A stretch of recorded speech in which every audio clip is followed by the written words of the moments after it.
Gérard est apiculteur transhumant. En fonction des floraisons, il déplace ses ruches, une technique pour pallier la crise du miel.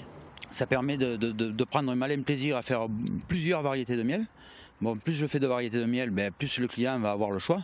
Et plus le client va avoir le choix, plus il va être content et plus il va revenir. Il y a 4 fois moins de miel en 2014 qu'il y a 20 ans. La faute aux pesticides. Pour survivre, Gérard a dû se diversifier.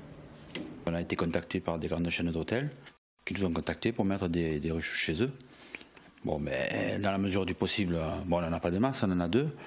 Mais on a mis des ruches chez eux, et ces ruches-là ramènent du miel à l'hôtel.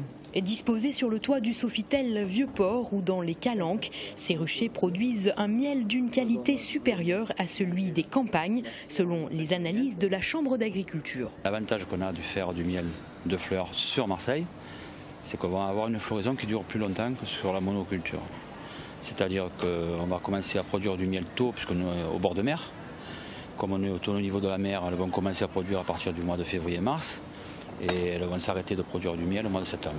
Demain matin, les clients du restaurant Les Trois Forts du Sofitel Vieux-Port dégusteront le miel récolté sur leur toit, à même le cadre que Gérard a déposé dans le frigo, le circuit le plus court de production-consommation.